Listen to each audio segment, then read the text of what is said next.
Happy New Year, ladies and gentlemen, boys and girls. Let's see what happens with Bitcoin.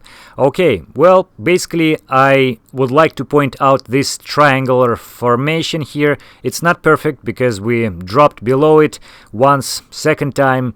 But again, this level, something like $7,100, $7,200, is kind of a magical level because so many times price did test it, and it is kind of fluctuates around this level, goes up and down.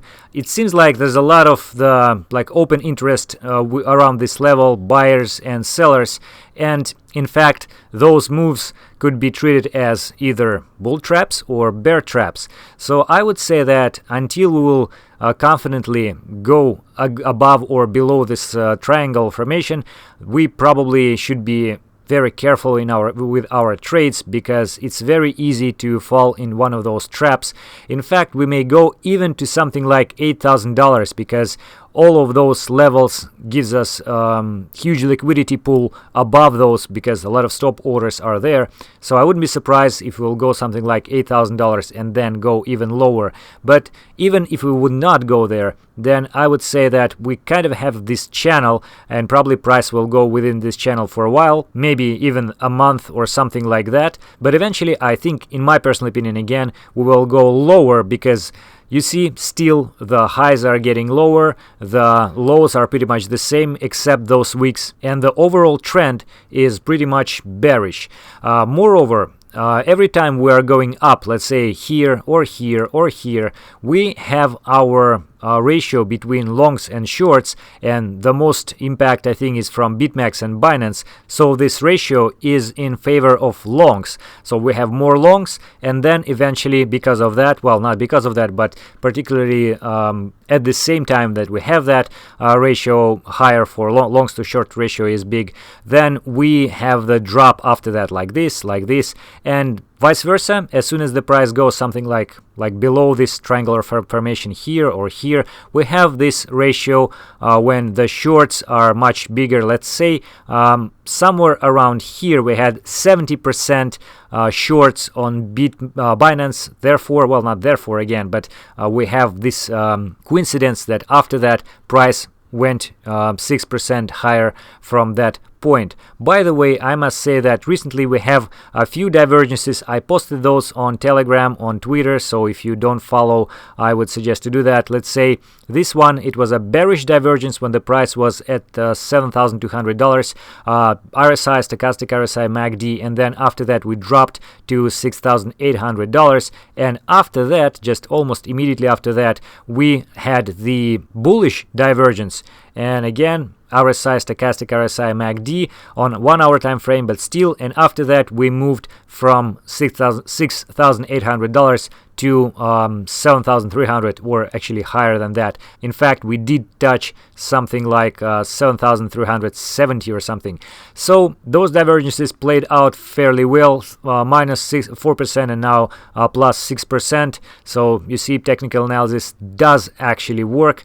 But apart of all that, I would like to point out a couple of things. First of all, this one, 50 days EMA.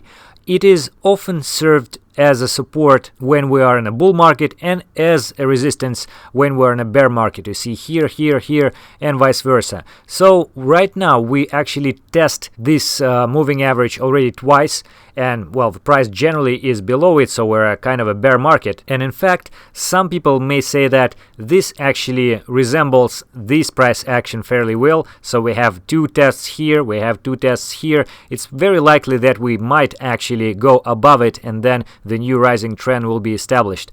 I would be very cautious with that because, again, before the major drop from $6,000 to $3,000, we had also a few touches with the price to this moving average, and in fact we also had very low liquidity, very low volatility here, the same as we have here. Moreover, we didn't have as much volume at here as we had in this area. So I would be very, very cautious with that. And moreover, we don't have that much shorts open here. I mean, locally, yes, like you remember that 70% of shorts, but at the same time, at this area, it was like enormous long-term accumulation of short positions, but now we don't have that. So I would say it's more likely, again, not 100% of course, but it's more likely that we are somewhere here and we might have the final drop with huge volume, with the final accumulation with a lot of short orders here, and then eventually we might go higher, but not just yet. Again, not a financial advice, guys, just what I see in the charts. And moreover, the same thing is kind of alluded by our on-chain data SOPR indicator. We referred to that indicator many times before on our channel. So you see, on a bull market, we have this indicator bouncing from the top to the bottom with a level of 1. So this is the typical picture of the bull market. The same we had here when the price dropped from 20,000 to like 10,000, or went lower and lower, $6,000. We had this transition period when the indicator kind of fluctuating within the range above and below this level of 1. And then finally, we have the opposite picture to the bull market when this indicator is bouncing from the level of 1, but from the bottom top. And then eventually we had a capitulation when this indicator dropped significantly together with the price, and only after the accumulation period we have finally again the indicator value going above 1 and having these kind of fluctuations. So this transition period also could be found after the bull market when the indicator dropped lower, then higher, lower, higher, and then very recently we actually have this indicator below this level of 1, and we have these bounces from this level, well, nearly this level, but we didn't have this significant drop after that just yet. I would say that again, this is another indication of the fact that we might, and we probably more likely go below the current stability zone of $7,000 to maybe something much lower. But I would say let's not try to guess. Let's see what the market shows us. Again, we might see some more or less reliable accumulation and constantly growing highs and growing lows. Then yeah, it might be the reversal, and that might be treated as accumulation period. And then yeah, let's go to something like $100,000 per Bitcoin. Everybody would be happy who holds it. So until then, let's react to the market price action, what we see on the charts.